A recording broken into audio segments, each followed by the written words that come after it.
नमस्कार, संवाद पर आपका स्वागत है। मैं हूं चेतना शर्मा आपके साथ। तो हरियाणा की राजनीति में इन दिनों एक नया सियासी घमासान देखने को मिल रहा है। जी हां, सवाल उठ रहे हैं कि क्या बीजेपी में कुलदीप बिश्नोई का दौर अब खत्म होने की तरफ बढ़ रहा है या फिर पार्टी इस पूरे विवाद को संभाल लेगी। तो पिछले कुछ दिनों में जिस तरह से बीजेपी नेताओं और कुलदीप बिश्नोई के बीच बयानबाजियां हुई है, उसने ये साफ कर दिया है कि मामला अब सिर्फ नाराजगी तक सीमित नहीं रहा है, बल्कि सम्मान और सियासी वजूद की लड़ाई बन चुका है। जब पूरा विवाद शुरू हुआ था, जब बीजेपी की राज्यसभा सांसद रेखा शर्मा ने एक कार्यक्रम के दौरान चौधरी भजनलाल और उनके परिवार को लेकर विवादित टिप्पणी कर दी थी।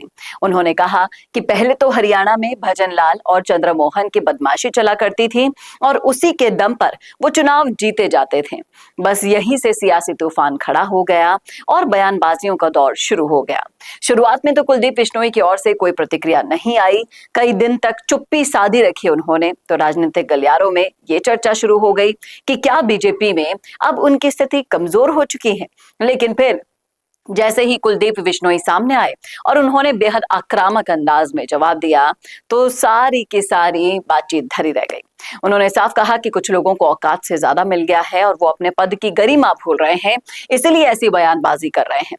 कुलदीप बिश्नोई ने यहां तक ये कह दिया कि बीजेपी हरियाणा में उनकी वजह से ही सत्ता तक पहुंची थी और अगर उन्हें मजबूर किया गया तो वो ऐसा कदम उठा सकते हैं जिससे बीजेपी फिर अर्श से फर्श पर आ जाएगी।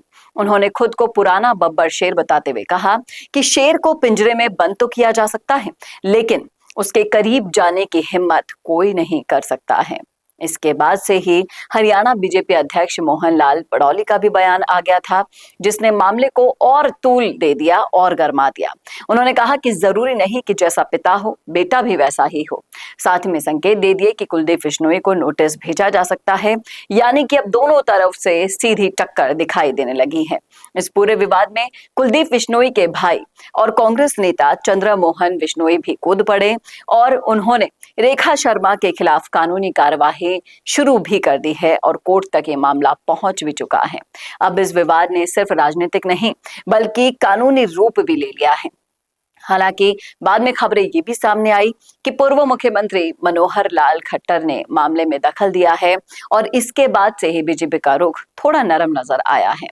मोहनलाल बड़ौली ने ये कह दिया है कि कुलदीप बिश्नोई जब विदेश से लौटेंगे तब जाकर बातचीत की जाएगी। इससे ये संकेत मिले कि पार्टी फिलहाल मामला शांत करना चाहती है।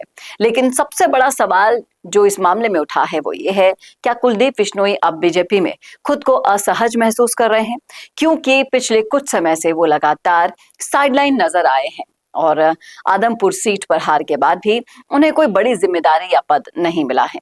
ऐसे में उनके इस बयान के साफ साफ संकेत मिल रहे हैं कि वो खुद को नजरअंदाज महसूस कर रहे हैं और बीजेपी के भीतर भी जो दो राय उनको लेकर दिख रही है वो भी स्पष्ट है, क्योंकि एक पक्ष मानता है कि पार्टी को कुलदीप बिश्नोई की जरूरत नहीं है, जबकि दूसरा पक्ष ये समझता है कि हिसार और आसपास के इलाकों में भजनलाल परिवार का प्रभाव आज भी कायम है और आने वाले समय में ये बीजेपी के काम आ सकता है। क्या कहना है इस मुद्दे पर आपका, बताइएगा जरूर कमेंट करके कमेंट बॉक्स में कि क्या कुलदीप बिश्नोई बीजेपी छोड़ेंगे, क्या रेखा शर्मा माफी मांगेंगे या फिर बीजेपी कोई कार्यवाही करेगी।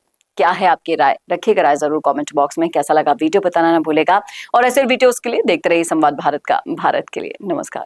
वीडियो चाहिए बिजनेस प्रमोशन का या फिर पर्सनल ब्रांडिंग के लिए, तो अब आपको एक ही जगह मिलेंगे हाईटेक स्टूडियोज, प्रोफेशनल सेटअप और creative team, green screen and sound proof studio, perfect lighting और pro setup, podcast setup, ultra clear audio और multi camera angles, 75 inch touch panel, teaching और एक्सप्लेनर वीडियोस के लिए परफेक्ट, 10 से 15 साल experienced anchors और journalist जो आपके कंटेंट को देंगे प्रोफेशनल टच। राजस्थान का तीसरा सबसे बड़ा डिजिटल न्यूज चैनल आपकी ब्रांड को मिलेगा प्लेटफॉर्म।